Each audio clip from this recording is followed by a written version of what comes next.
'Tis measured by the moments that defy the odds, the crack of the bat, the roar of the bleachers, and the rare perfect sequence of excellence. From the first pitch to the final out, we aren't just watching the game, we're breaking it down. From the Empty the Bench Network, it's time for you to step into the box. You are hitting for the cycle. And now, here's your hosts, Ben Kruse, David Weightman, and Ryan Touhey. All right. Hello, everyone, and welcome to another edition of Hitting for the Cycle. I'm your host, Ben Kruse, alongside my co-host, David Weightman, and one of my other co-hosts, my good friend, Ryan Touhey. Guys, how are you guys doing today? Doing fine. It is spring training time, and the weather is finally starting to warm up, thank God. Slowly but surely. Still got a couple more weeks of winter, but so far, so good. What about you, David? How are you doing? Doing good. I mean, it's sunny. Snow is melting. Pitchers and catchers have reported. Baseball's underway. Yeah, finally. I mean, Super Bowl obviously was passed. Unfortunately, that did not go the way I wanted to, but it's what it is now. So I move on. We had a good season, and now it's baseball time. So now it's the best part of this overall show. So let's get into it because, guys, there's a lot to talk about on this show. And why would it not? I mean, it's the first time that people come back. So, of course, there's a lot to say. So let's get into it really quick. All right. So, of course, make sure to follow us down here on the ticker bar below. Hit for the cycle. Make sure to subscribe to the Bench Podcast Network on YouTube. Make sure to follow us across social media at HFTC, ETB. Follow Empty the Bench Podcast Network across social medias at Empty the Bench Podcast Network, ETB. Follow Ben Kruse at Ben P. Kruse 90. Like I said, I have not switched that yet. I apologize. By next week, I will make sure to have that. Ryan Touhey at R297. And follow David at Weightman Stats. All right. Also, make sure to follow us at youtube.com/ETB Network. Follow Empty the Bench Network at ETB Network. Follow the Hitting for the Cycle at HFTC ETB. All right. Like I said, we got a lot to get into. Like you guys mentioned, baseball is officially back. College baseball is actually back today. So if you guys really are having massive withdrawals about not seeing baseball actually have meaningful baseball, first pitch and stuff, college is being played back today. I'll make sure to try to get some watched into it because I'm just having massive withdrawals right now. I'm just having massive withdrawals of having some nice weather. So maybe it's just seeing nice weather on my TV. I'll even just feel at least a little bit. David, I know you mentioned that there's already college baseball going on as of right now on this recording date. So it's very, very exciting stuff, guys. We're almost around the corner. And fake baseball, like I said, starts next Friday. And I'm going to be absolutely glued to my TV. I don't really care. But here we go. All right. So the first order of business we're going to get into, as the stuff we usually get into for the first order of business, at least throughout this year so far, is the MLB signings, because there's still a lot of guys that are currently still yet to be signed. And there's a lot of guys that did get to be signed. So I'm obviously going to go through a lot of the names, at least through there really quick. Obviously we got give me 1 second. Sorry. I'll show it one more time. So we got Kris Bryant, King, Jose Quintana, Justin Verlander, Aaron Savali, Tizuko Sagano, Nick Martinez, Eric Fetty, Chris Paddock, Marcelo Ozuna, Paul Goldschmidt. I actually put Quintana in one more time than I had to. All right, that's what it is. And then we had a couple trades. Caleb Durbin is now on my Boston Red Sox. And Jesus Sanchez, on the day of this recording, got traded back to the Toronto Blue Jays for a former player, and Joey Perfino, who was actually in the Yusei Kikuchi deal a year ago today. So I'm going to go through all the names really quick. We're going to start with Kris Bryant, guys. Number one, Kris Bryant, I think, is one guy that I think is one of the most underrated arms, at least in the league right now. He still pops innings, and he went to the Baltimore Orioles on a one-year deal. Ryan, I'll go first to you. I know the Orioles obviously are a team that has been in dire need of pitching, and this might not be the most sexy move that they get, but they needed to get somebody still in their rotation stabilized for innings, especially with a lot of guys that have had some injury risk.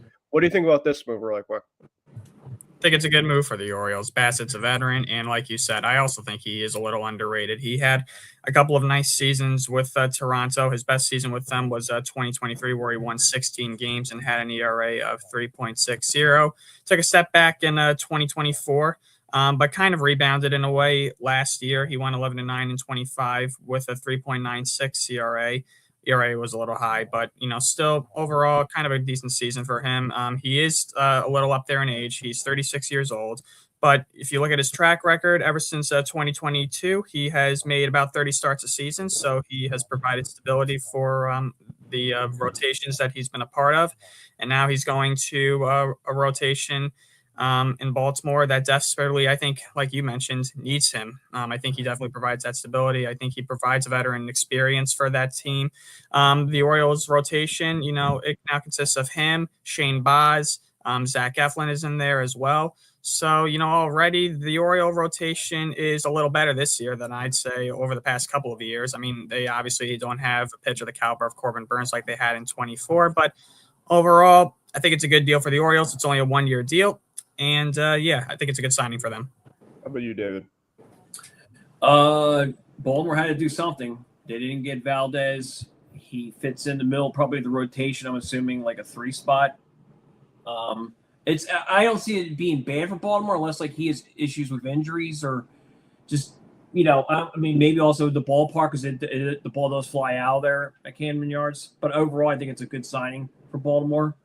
So it just like I said, fits in, and what Ryan says, eats up innings, good, overall good pitcher. So I think it's a good move for Baltimore.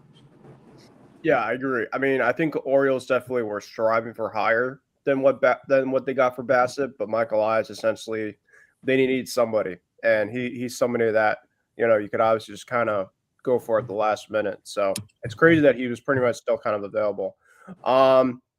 We have a couple other guys. You got King went to the Marlins. This was John King, a left-hand reliever, on a 1-year, $1.5 million contract. He came from the St. Louis Cardinals. Jose Quintana went to the Colorado Rockies. How about the Rockies? I'm obviously not saying that the Rockies have made a lot of sexy splashes because that's not what the Rockies' MO is. But if you think about their overall rotation, it's not like they don't have some guys at least in there. I took a look at it the other day. Somewhere they posted it. Hold on. Give me 1 second if I could try to find it. Yeah, here we go. So the Rockies rotation depth, they have Kyle Freeland, Michael Lorenzen, Chase Dollander, who I think has some decent promise, Jose Quintana, who I'm just mentioning now, and then Tomohiko Sagano, who was on the Orioles, who has some decent stuff. Unfortunately, Sagano has the home run ball. That is a problem right now for him. That's really a lot of their guys of the Rockies for starters. They give them a lot of homers, and I think with this overall rotation they still have, it gives them a lot of homers. Ryan Feltner and Antonio Sensatella, who honestly give the most home runs, I felt like last year for starters. So I do like Quintana a lot too. He does remind me of Bassett, maybe from the left-hand side. Doesn't throw really, really hard, but he does have a really, really good command. So if you guys have any comments on Quintana, feel free.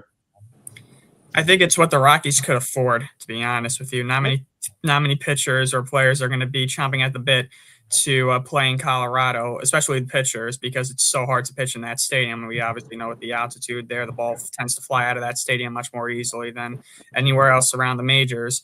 But, the Rockies, they got to do something. Obviously, a horrific season last year. And, this year they hired Paul DePodesta. He's the president of baseball operations now. Josh Burns was hired as their new general manager. So they need to give fans something to be excited about. Like you said, Jose Quintana is not the sexiest name out there. Neither is Michael Lorenzen, who they also acquired. But, they have to do something. They had to bring in new guys this year to just give fans even a slight bit of optimism or something to look forward to. So that's the way I look at this move. Your mic's off, Ben. Yeah. Thank you. Anything you need to add, David? I look at it as a veteran signing like Lorenzen, and they will flip him at the deadline if he pitches well, because Colorado's just, like like Ryan said, they're trying to put butts in seats, even though they're not a really good baseball team. But that's what it'll be. Pitch well. Maybe we'll flip you to a contender at the deadline around July. So. Yep. All right. Let's go through a couple others. How about this one? Justin Verlander has returned home. He is now going back to the Detroit Tigers. And guys, at least to me, the Detroit Tigers are, at least if you look at the top 3 teams in the American League, they're in my top 3. I really, really like how they did their rotation. Obviously, potentially the last year of Tarek Skubal, but if you're going to get the last year of Tarek Skubal, you're more likely than not going to get the best year of Tarek Skubal because it could definitely be playing with the chip on his shoulder. You have a guy in your number 2 who's a very good number 2. It could definitely be number 1 on a lot of teams, and that is getting one of the best pitchers on the market in Framber Valdez. He has a lot of good off-speed stuff. He's really good in terms of ground ball rate, which I think is a really good thing for Detroit. And then, of course, you got a couple other guys in the middle rotation with guys like Casey Mize, guys like Jack Flaherty, and now you bring back a Justin Verlander, who is a guy that knows the overall franchise and can eat innings. So it's very, very exciting stuff for the Tigers. And it's a honeymoon. I think, he's pretty much almost at the end of his career. And, this is obviously bound to happen. I'm kind of just going to go through the rest of the names because we just have so much left to talk about. Sagano, Rockies. Nick Martinez went to the Rays. I think Ryan and I are not going to be looking forward to that because that sounds like a Ray that's going to absolutely shove in our face. Eric Fetty is going back to the White Sox.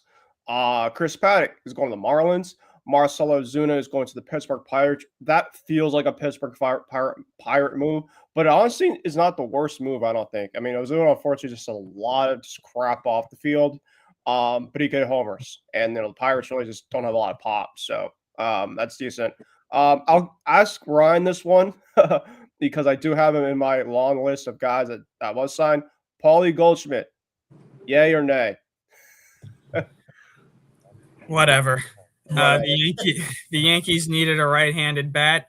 I know that there is another right-handed bat now available that they could possibly seek, which I'm sure we'll talk about a little later on in this episode. But, Goldie, he's a veteran. He was here last year, obviously. And I really think that a lot of the younger guys really look up to him. And I think his role this year is going to be reduced a little bit more. I think the Yankees are going to give Ben Rice more reps at first base this year. And I think they're going to look to Goldie to kind of be more of an infield coach and part-time player this year more than anything else. Hopefully he can smooth up Rice's defense because Rice does need a lot of work on his defense, especially at first base. His footwork is not good. And hopefully Goldie can help him fix that. But, Goldschmidt, he's a professional hitter.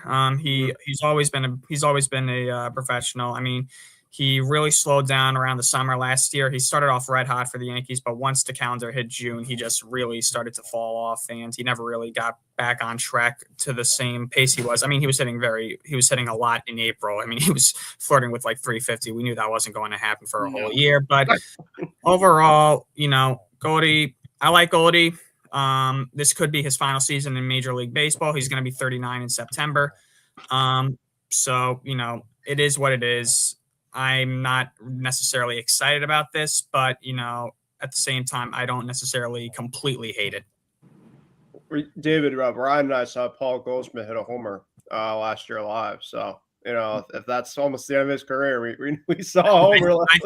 I think that went 315 and a half feet. Yeah, it was a Yankee porch now, but hey, we call homers how we call homers, right? Yes. Paul Goldschmidt to me reminds me of right now right-handed Anthony Rizzo. Just a guy that you just know that had a really solid overall career, but is just pretty much on the back nine of his overall career. And he just wants to kind of be a leader at this point in time.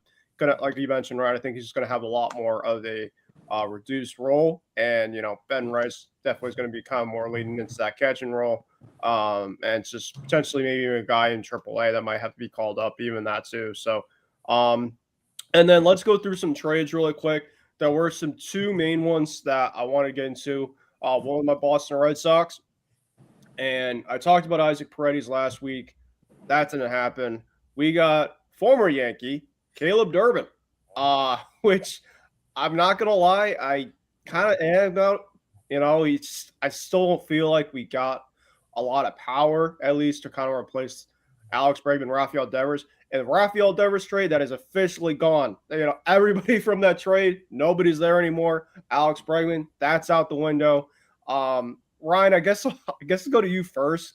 Caleb Durbin. I mean, I know for the Yankees, he really didn't play much for you guys, but he has some pretty good defense. And I guess that's one thing that Craig Breslow has been talking about is he wants to improve run prevention and the defense, but I just don't know about the power. I mean, maybe he had 11 homers last year. He seemed to be a guy that makes really good contact, and I don't think he strikes out a lot, but I don't know. I really don't know where he'd play. I mean, I think a lot of people say he'd play third base, but do you put Meyer at third or put Meyer at second? I'm okay with it. I don't hate it, but I don't love it.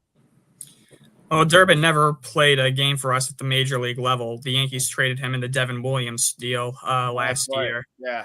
So he was part of that deal. But, Durbin, last year was his first season in Major League Baseball, and it was only for one season in Milwaukee. Last year, he played in 136 games, 11 home runs, 53 runs batted in, 256 batting average, 334 on-base percentage, and a 721 OPS. Very average.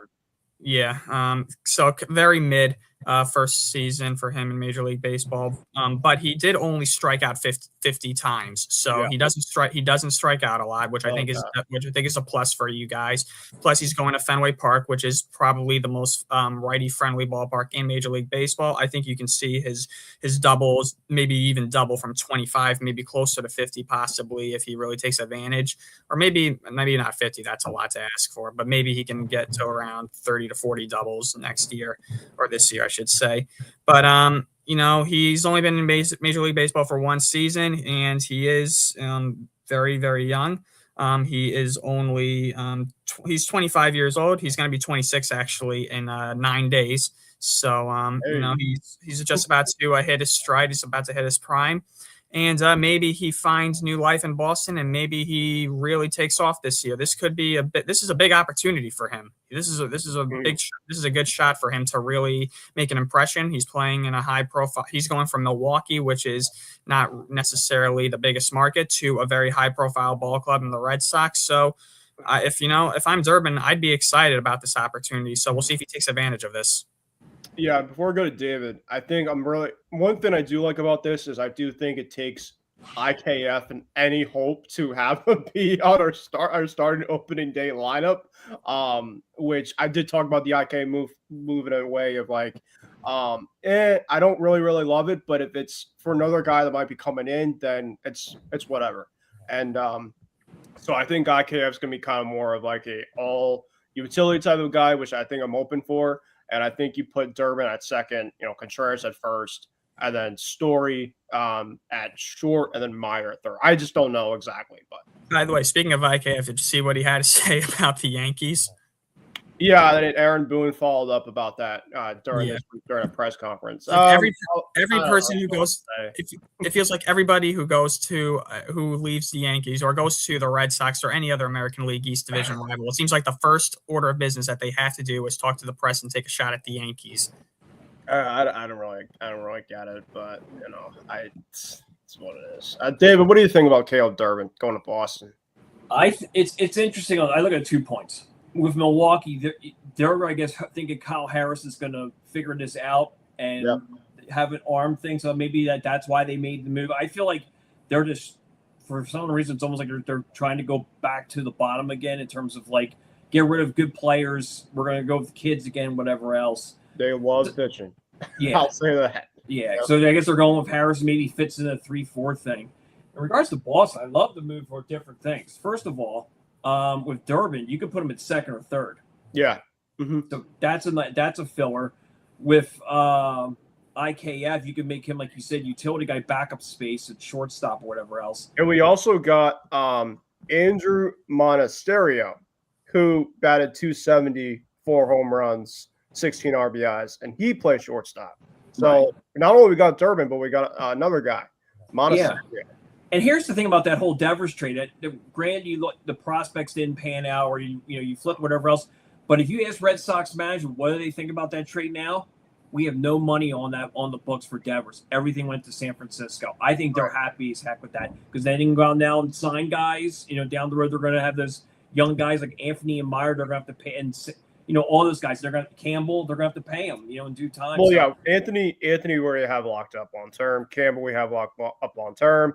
Meyer is definitely going to be, I think, a long term guy. We also have as well. But I also look at this free agency class coming up after the impending lockout. I mean, right. Like you said, with guys off the books, I mean, we can go out and make a massive splash. Because I think Ryan isn't the 2027, 2028 like MLB free agency class absolutely loaded or something. And like, I think the 28 was. I think the 28 class is going to be a pretty loaded field. For the most part. So maybe maybe I know like Craig though is just a guy that loves trades, so I just don't know if he's going to make that massive splash. But like, I don't know. Maybe there's something that I don't know about. We'll see. But and then let's go to the other really quick trade. Jesus Sanchez going back to the Toronto Blue Jays. That went as of today.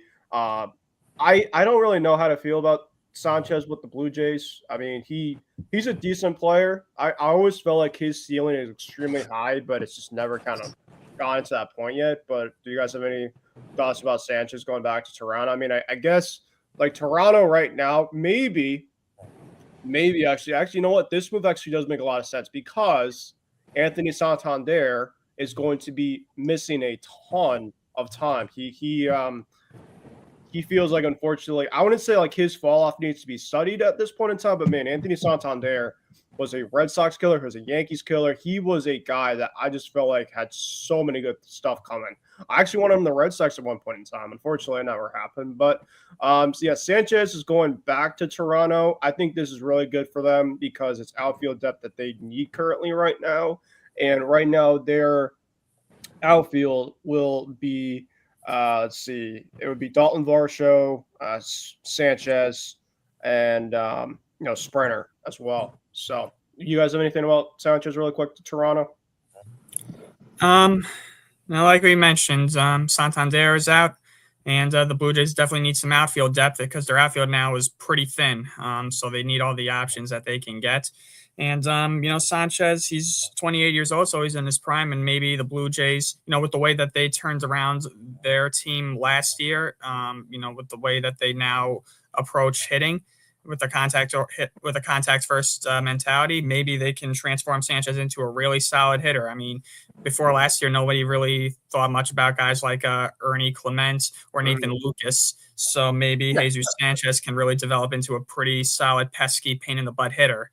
And I wouldn't doubt it if he really transforms his game this year with the Blue Jays. Yeah. Poor Blue Jay fans, though. They were trying to get Kyle Tucker, and they landed with Jesus Sanchez as their fill piece. So, it's what it is. And then a couple of really quick guys before we get into our next topic. Max Muncy and Kike Hernandez. What a shocker. Going back to the Dodgers. Not too shabby either. Muncy got signed for 1 year, $10 million. And Kike, 1 year, $4.5 million. Very not surprising there. Paul Sewell signed a 1 year with the D-backs. And I think I got everybody, at least the latest signings.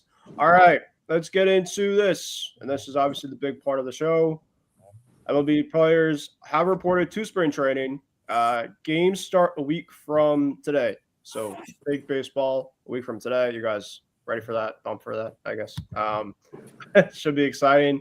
And then Ryan, get your cap going here because the injuries have started, and they have started with some bangs, unfortunately, with some very, very massive players on here. I will say really quickly, so Francisco Lindor, Corbin Carroll, Jackson Holliday, Cam Slittler, and Spencer Schwellenbach. Those are all the names that are currently either injured or out. Spencer Schwellenbach is going to be out for the year, I think, again.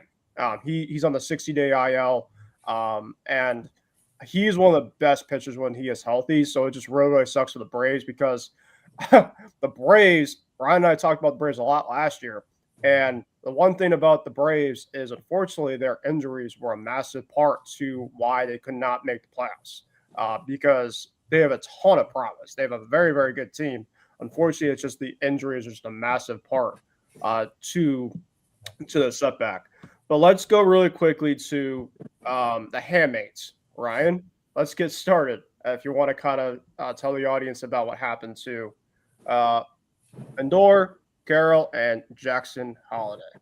All right. Well, we're going to the hospital. Let's go. I like that. All right. So, yes, right off the bat, spring training is here. And also right off the bat, the injuries start coming and they start dropping like flies. And right off the bat, these are some pretty high profile players. Yeah. Francisco Lindor came into spring training this year with some discomfort. I forget which hand it was in. I think it was his throwing hand, if I'm not mistaken. I think so too. Mm-hmm. Yeah, I think it was his throwing hand. And basically, he had told the Mets that this had been bothering him for a while now, but he was able to play through it over the past couple of seasons. I think they said that this has been like a long-term issue. This has been going on for like two or three seasons. Yeah. And eventually he went to get an MRI, and the MRI results showed that he needs surgery on his hand because of a handmade bone problem. Handmade bone issues are not necessarily uncommon in Major League Baseball. Many players, unfortunately, injure that part of the hand because I think it's a very small bone. I'm not a doctor, but I think it is a small bone within the hand that can easily get fractured, even by swinging a bat, by making contact against the ball. I've seen players go down with these kinds of injuries. And, unfortunately, with spring training now starting, a lot of these guys, because they haven't swung a bat as frequently over the past couple of months, they're more susceptible or more prone to injuring their bodies. But I also think these guys need to drink more milk more often, to be honest with you. Lindor, he's going to be getting surgery. Mets manager Carlos Mendoza announced on Wednesday he would have surgery on the handmade bone. Oh, it's his left hand. I'm sorry, not his right hand. So it's not his throwing hand. So that's good news. One or the other. Yeah. So it's going to be about a 6-week recovery time for Lindor. So, theoretically, that doesn't necessarily completely rule him out for opening day, but it's going to be close. If he, I don't think he'll miss too much of the regular season, but he's definitely going to need some at bats prior to coming up to New York. So he might be a week or two late, which shouldn't be horrible, but still it's not convenient at all. And he is one of the best hitters in the Mets lineup, obviously. I mean, fortunately for the Mets, they do have some other very good hitters in that lineup, but still you're losing one of your key 3 bats in that lineup, the other 2 being Soto and Bichette. It's going to hurt the Mets. And, you obviously lose the defensive wizardry of Lindor in that process as well. Mm-hmm. So Lindor is going to be out for a couple of weeks, and so is Corbin Carroll for the Arizona Diamondbacks. He also has a handmade bone problem, and he has it in his right hand. It was during a live batting practice session on Tuesday. He was scheduled to participate in the WBC, but unfortunately, because of this, that is no longer happening. So, the Team USA roster, Team USA is looking for somebody else to fill his place on that roster. There's some names, by the way, Ryan, about that after you go through this that I'll talk about. Corbin Carroll, he is going to, in all likelihood, miss opening day for the Diamondbacks, and that's definitely a big blow to them, especially competing in that division. You're losing arguably your second best player behind Ketel Marte, so it's definitely going to be a big blow for the Diamondbacks, no doubt about it, because their offense can be hit or miss. So it's a tough blow for them. Anthony Santander, like you just mentioned just a few minutes ago, he has a major injury. He's getting shoulder surgery. He's getting left labral surgery on Wednesday with Dr. Keith Meister. This is coming from Keegan Matheson of MLB.com. Yep.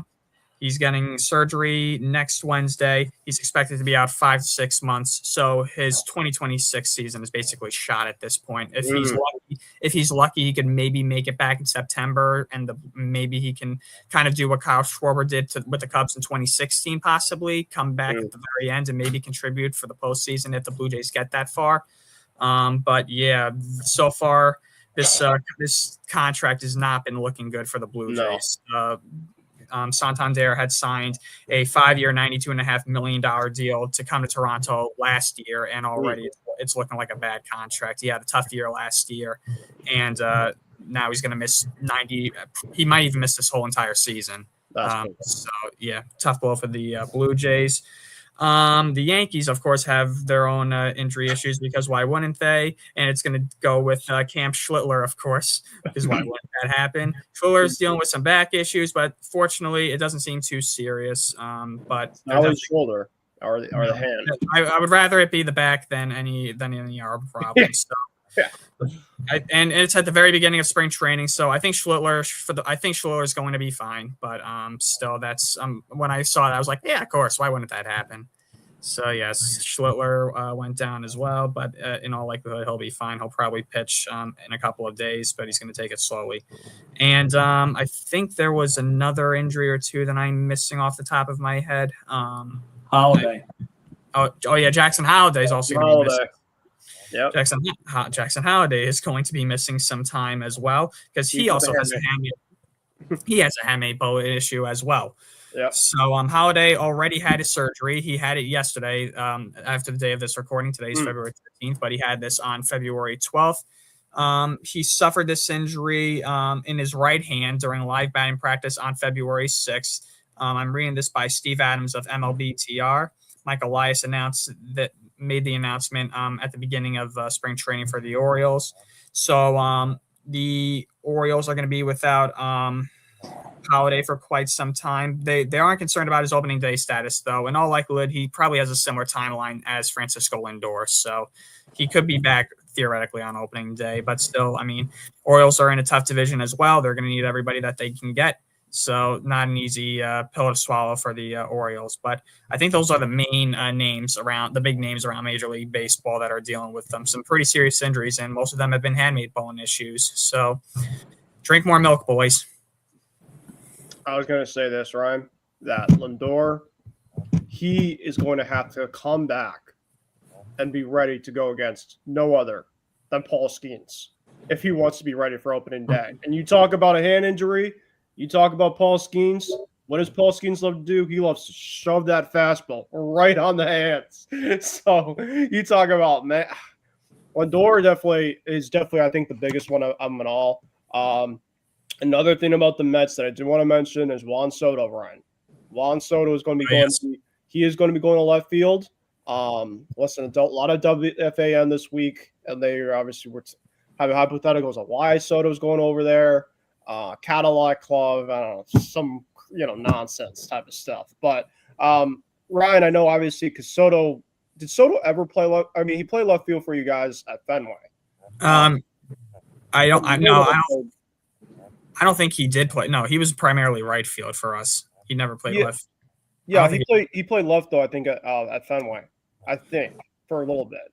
But I don't know if it was with us. It might have been. I don't really remember necessarily. Yeah.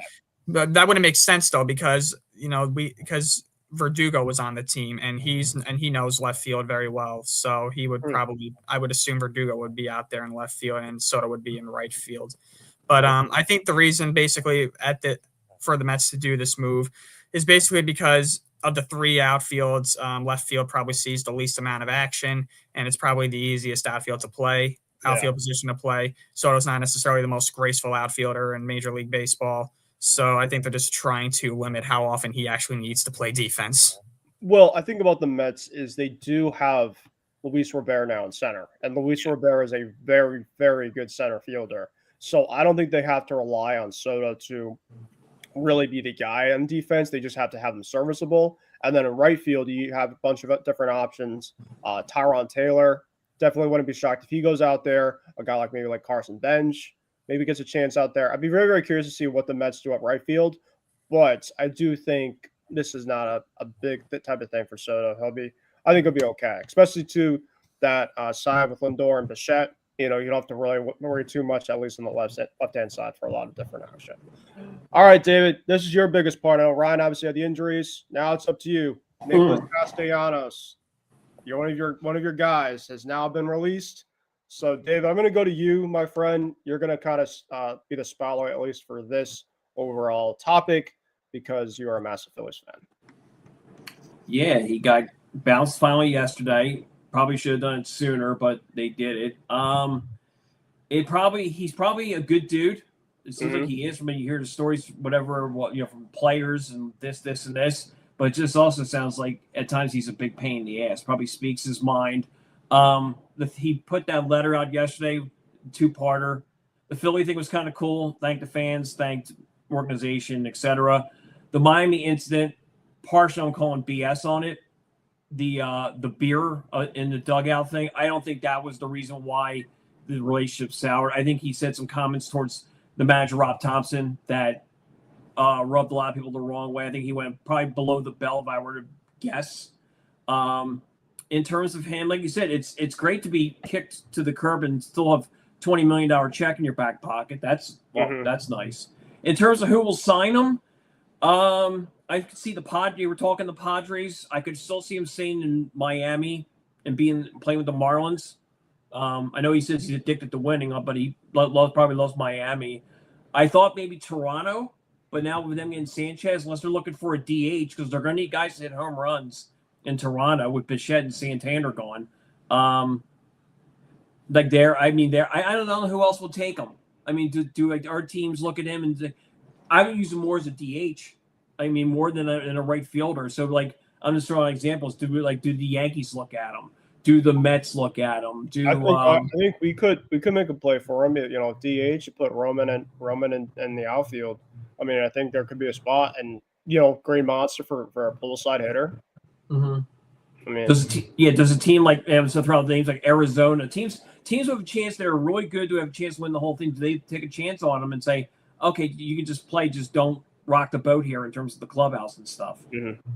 He's 33 years old, so he's still got some more time in terms of hitting home runs and stuff. But I mean, he's also he could be at risk. Like I said, this will be his 15. He's also been with in 13 years in the league too. Yeah. So we'll see.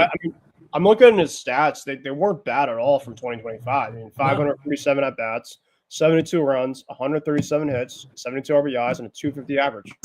That's pretty decent. For a team that could be able to claim him. I mean, of course, you're gonna have to deal with the stuff off the field, but yeah, I mean, it sounds like he was over a troublemaker, but I mean, you knew his days were done when he signed Garcia Adalis to a 1-year deal for $10 million. He was a mess last year in Texas in terms of his plate issues and stuff like that. That's a low risk, high reward.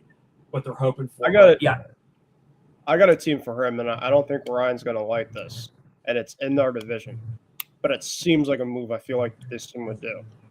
Nicholas Castellanos to Tampa Bay. I knew you were going to say that. Yeah. I can see it. I don't know why, but it's a team that does really, really well bringing guys in to unlock the best of them. And Castellanos has a lot of playing available. And the Rays really just need to bring guys in for tickets. They're not going to be a good team this year. They're probably going to be a competitive type of team. And Nick Castellanos definitely will have a lot of opportunities to play. That's another thing, too. I think he wants to find a place where he can play a lot. Tampa Bay is definitely a place where it's, compare that to Philly, right? Ryan was, of course, talking about Caleb Durbin going from Milwaukee to Boston. Maybe Castellanos just kind of needs that. It's a place where it's just, I need to get away from the environment, maybe go down south, on a two-year type of deal. So I could see Castellanos going to Tampa. Watch that for that, for sure. But, Ryan, do you have anything about this, by the way, Castellanos being released and if there's a team that you might look at? Oh, I saw that there were a couple of reports out there that the Yankees could possibly make a move for him. He could be another right-handed bat for him that they could use. I don't really know exactly where you put him because every spot in that in the field is basically occupied. I mean, the outfield's already full, and they need a DH spot for Giancarlo, and they'll need it for Goldschmidt and Ben Rice. So, I mean, I really don't think there's really any place for Nick Castellanos on the Yankees, to be honest with you. Ryan might not like this. Castellanos, you could look it up, and this winter said he was actually auditioning or trying out playing first base. And he was open to it. Oh. Well, the Yankees they already got Ben Rice and Goldschmidt playing first base. The Yankees already have their roster set. I don't know if they're going to want to do anything to tweak it. They're very committed. They're very loyal to everybody on their roster. They kind of love everybody that they have or who they have. So, You bring in a guy like Castellanos and the baggage that he brings, and the uncertainty of where he would play. I think it would just be a recipe for a disaster. Mm-hmm. All right. Well, it's not a disaster, which I think that this overall thing is pretty cool. Zach Wheeler held onto a rib as a keepsake. It's not good that Zach Wheeler went under the knife last year. He was a big part, and he's honestly the best pitcher that the Phillies have. What's his timeline, by the way, David, in terms of Zach Wheeler for this year? Because I really have not heard much in terms of like when his actual status of him like coming back is. But my guess is at least by this point in time, I mean, with this news, he kept it in a closet in his house, the rib, which I felt was very, very interesting to say the least. I've never really heard that ever before. But he does him, right? So I'm obviously not going to judge that per se, but I don't know if a lot of people would want to put a rib in their closet. I'll say that, but yeah. What do you think about him though? His recovery, because I really do like watching him pitch. Gonna miss opening day. My vibe I'm getting reading the whole thing. I'm looking at the earliest. I'm not the earliest, but like I wouldn't be surprised by May 1st he's back in the rotation. That's fine. Yeah, you should be okay with that. I mean, you still have, Sanchez. You have Nola. I think Nola definitely probably take a step up this year. If I had to guess, I do think he'll probably do some mechanic work. That's one thing about him. I think definitely his mechanics were kind of off last year. And you have Jesus Luzardo, who I think is a very serviceable guy to have the mid part of the rotation. So yeah, I mean, if you could at least kind of tread water for just a month with the lineup you guys have. I really have not seen your April schedule, but if you guys can at least be around 500, and then Wheeler comes back and kind of takes off from there, you guys should be fine. 31 of their first 31 games that roughly, March and April, 18 of them were home. That's even better. That's better. We'll see how it goal pans out. I mean, he was throwing long toss. He wasn't like gunning it, but he was throwing it. He looked good. But I mean, like you said, with all the recovery and stuff like that, we'll see what happens. I mean, as I said, with spring training and stuff. For me, with the Phillies thing, I'm not really sold on that back end, especially with Nolan and Walker. But we'll see. And plus, Nolan's doing the WBC, so we'll see how he pitches there for Italy. You make a perfect transaction. You talk about WBC because, guys, yes, are you guys ready for the World Baseball Classic? The World Baseball Classic is in a couple weeks. And you know what that means. We talk about meaningful baseball before opening day. Well, we're going to get that and then some. Really want to ask you guys this. Are you for the WBC or are you guys against the WBC? Because there is a lot of baseball fans that do not like this tournament. There's a lot of baseball fans that think it's just, a lot of injury risk potentially, of course, but having Evan Diaz a couple of years ago, of course, that was kind of more a fluke thing than ever. But then he was, of course, out for the actual regular season. Just like a bunch of different, I don't know, just a bunch of different stuff people just really don't like. I love it. I thought that last year it was a really, really popular tournament last year. And I think also too, like, I love the Olympics and we're getting the Olympics as of right now. And you kind of, obviously, like, there's no baseball in the Winter Olympics, but it's kind of a good translation of the Olympics to then you kind of get like a baseball version of the Olympic with all the different countries. So it's kind of a really cool transition. And you kind of get to see a lot of these rosters. And USA has a very, very good roster compared to what they've had in the past. And of course, I'll kind of go through the roster with you guys because I think we still have a lot of decent amount of time before the show's over. Ryan, I'm curious about you because I never really talked to you about the WBC much, but I kind of want to get your overall thought and of how you feel about this tournament.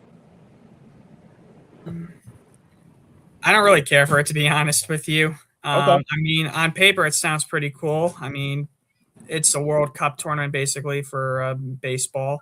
Yeah. I guess part of it why I don't necessarily care is because the main thing that I care about as a Yankee fan at the end of the day is if they win the World Series. And, that's the only thing that I really care about. I'm not really interested in seeing how other players are doing other than my own. So that's just the way that I was brought up. I mean, it is pretty cool though to see different players around the world who you haven't really heard of. I'm always interested in seeing who's on Team Japan though, because I really admire the Japanese and the way they play baseball, and it is a dream of mine to go to Japan and see some baseball played there. So Me too. I'm always intrigued by that aspect. There are some teams where I think it's ridiculous there are some countries that I think are ridiculous to even be participating in a baseball tournament like Great Britain or something like that. Like that looks kind of silly to me. Plus their uniforms stink. Latvia in hockey yesterday, by the way. Screw them. Yeah, and some of these games are not necessarily exciting. Like I've seen scores like 16-0, like 14-1. There are a lot of blowouts in this tournament because some teams are just so underdeveloped and they just don't really have a lot of actual good baseball players to compete against professionals. I find it a little surprising that the U.S. has only won this tournament once in 2017. Japan, for the most part, has dominated this tournament ever since it began in 2006. The 2023 tournament really kind of changed the way people saw this tournament. In the beginning, it kind of struggled, I think, to catch on to a larger audience. But last year, with the amount of big stars, particularly or in 2023, with a number of big stars, particularly Shohei Ohtani, who really just in my opinion, put the tournament on the map with his performance. And obviously striking out Mike Trout to end the championship game.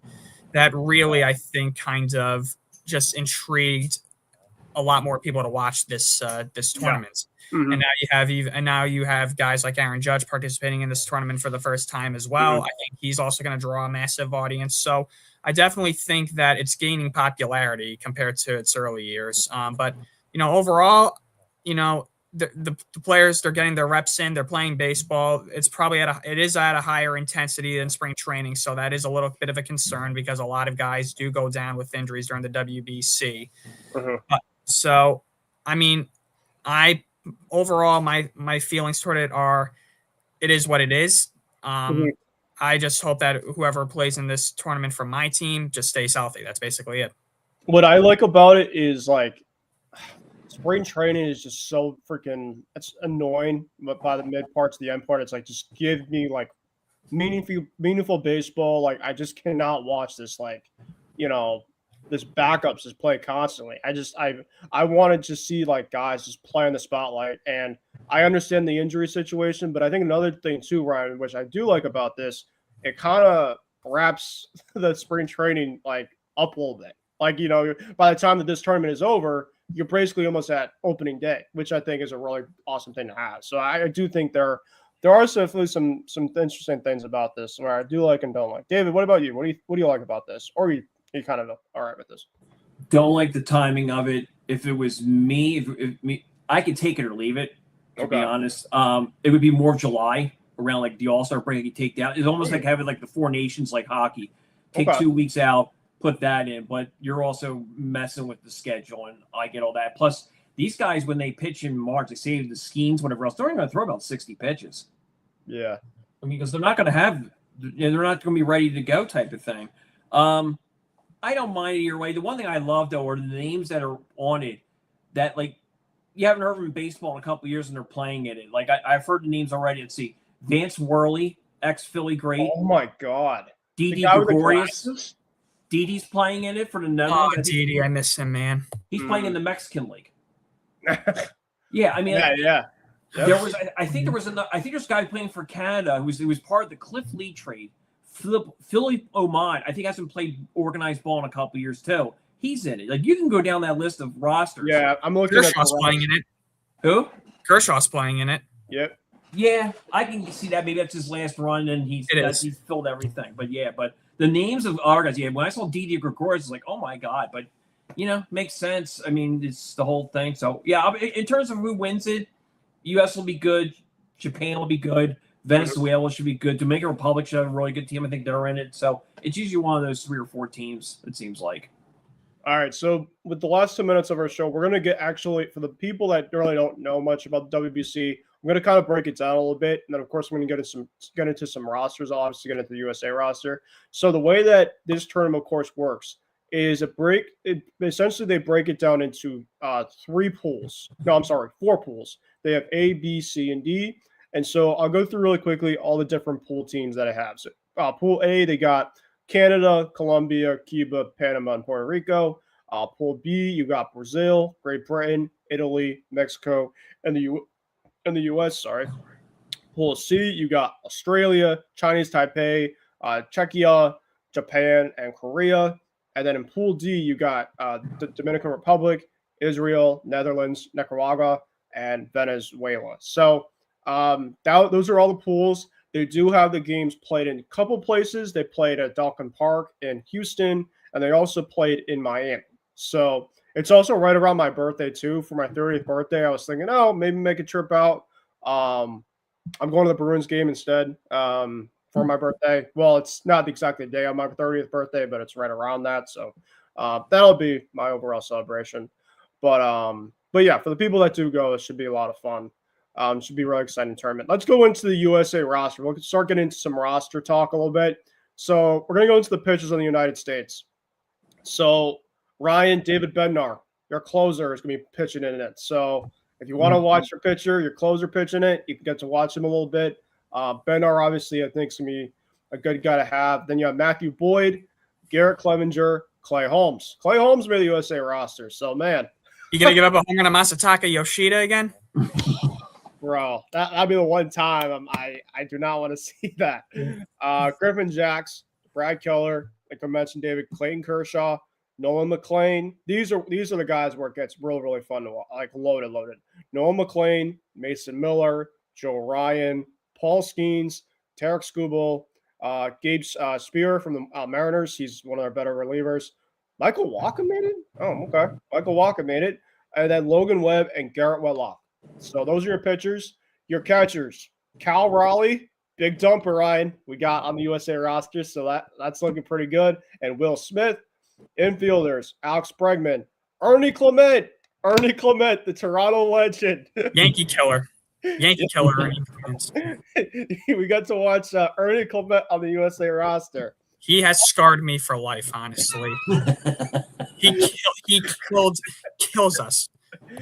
And there's a lot of guys that kill you on the Red Sox. So that's saying a lot. Oh, man. Paul Goldschmidt made it. Bryce Harper, Gunnar Henderson, love Gunnar, Bryce Terrain, and Bobby Witt. Bobby Witt is one of my favorite guys to have. He's just so freaking good, man. Yeah. Outfielders, Byron Buxton, who I think is a really good guy to have. Corbin Carroll's on the roster, but not anymore, unfortunately. So I'm curious to see who they have. A couple of guys that saw replacements, I think, are Riley Green. Who else was I seeing? Your boy Roman Anthony. Roman Anthony as well. Yep. I think Cora said that he is kind of mixed about playing, but we'll see. Stephen Kwan is another guy that I think could be very, very interesting for them. And then you got PCA, and then you got the captain, Aaron Judge. Your DH is Kyle Schwarber. Love that. And then your managers, Mark DeRosa, Michael Young from Texas, and a couple other guys. Brian McCann's also an assistant. Sean Casey's a hitting coach. Matt Holly's a hitting coach. Andy Pettit, Ryan, is a pitching coach. So that's your roster really for Team USA. I want to get into let's go to Team Dominican Republic, because that's another team that I love to watch for sure. Let's go into them really quick. Pitchers, Albert Abreu. Remember Ryan, Albert Abreu? Guy had a 100-mile-an-hour fastball but could never find the strike zone. Yep. Sandy Alcantara, Elvis Alvarado, Brian Bayo. Love Brian. Huskar Brazaban on the Mets. Sir Anthony Dominguez. Camilo Doval, Yankee as well. Carlos Esteves. Wandy Peralta, former Yankee. Miss you, dude. Dennis Santana. Luis Severino. A lot of former Yankees on this team. Yeah. Christopher Sanchez. Actually, David from your Phillies is on this team. Edwin Uceda and Abner Uribe. Your catchers are Augustin Ramirez from the Marlins and Austin Wells. Yeah, he's on Team DR. Okay, all right. And your infielders, holy crap! Junior Caminero, Vladdy Jr., Manny Machado, Tel Marte, Geraldo Perdomo, Jeremy Pena, Ahmed Rosario, and Carlos Santana. That infield.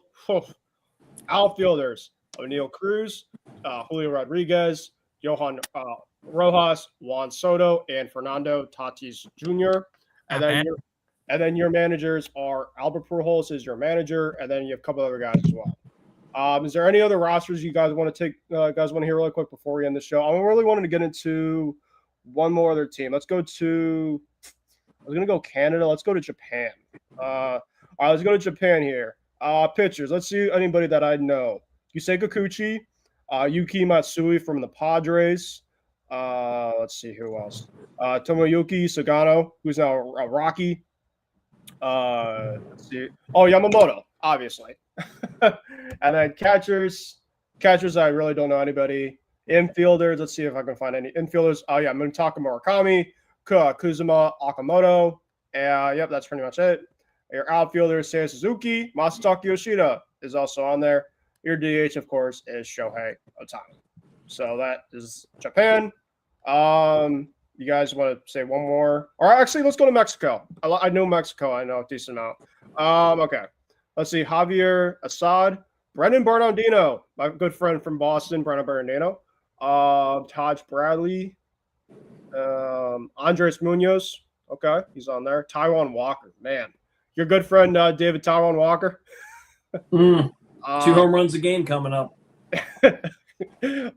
Alejandro Kirk, another Yankee killer.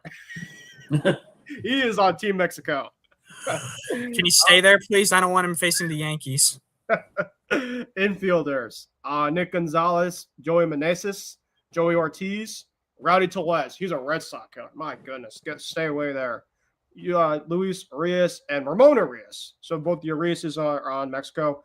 And then outfielders, Randy Rosarina, Jaron Duran, Julian Ornelas, and a couple other guys.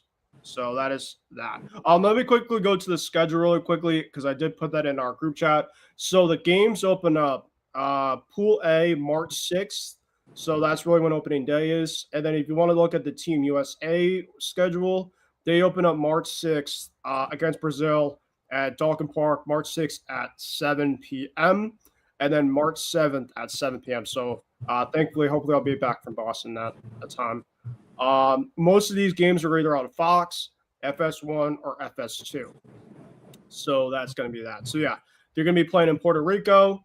For Pool A, they're going to be playing in Houston, Japan. So those are going to be the locations for the WBC. All right. Any other news I was going to get into? I mean, we only have really 3 minutes left.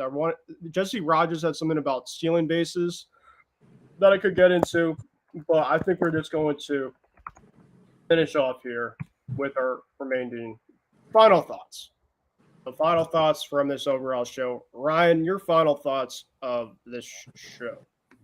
My final thoughts are it's a full circle moment for Justin Verlander going back to the Tigers. If I had to guess, this is probably going to be his last season in Major League Baseball. Wrap it up with the team where his career started or where it blossomed. Won a couple of Cy Youngs and an MVP award with them.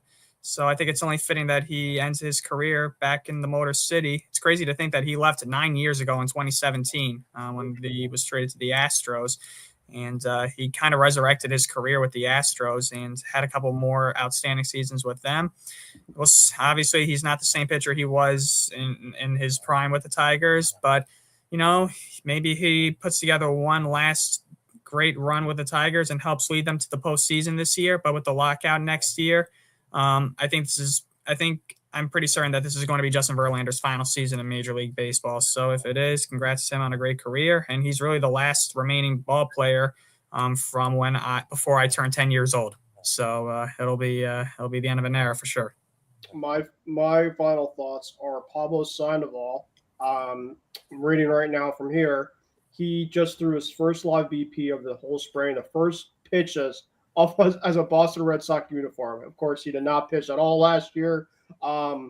Granted, this is only spring training stuff, so I can't get too over the top of it. But he faced 5 hitters and struck out 3 of them, reaching 94 on the gun through about 15 pitches. So, take it as it is. Take a grain of salt. And yeah, college baseball is meant to be today. For those that are just kind of itching for baseball, so I'm very, very excited for that. watch some baseball. And then Zach Gallen, we'll see what happens with him. I guarantee it. He definitely probably signed by the time we have a recording next week. David, go to you. He kind of stole my thunder, Bidge, which is by this time next week, will we have bargain basement free agent signings? Names that come to mind: Zach Gallen. Another one came to mind because he's been posting a lot on Instagram and also social media. Andrew McCutchen. That's one that comes to mind. Another one that I what's that? I said just go back to Pittsburgh, Catch. That's where you're going to be made. I think that ended on some sour grapes. I think he's not happy with certain things that go on with that. But it's Pirates management. What do you expect? Another name that's out there. I don't know if he's going to retire, but I wouldn't be surprised if somebody gives him like a 1-year deal. Where Max Scherzer. Mm-hmm. I mean, he's still big in the World Series. I'll say that.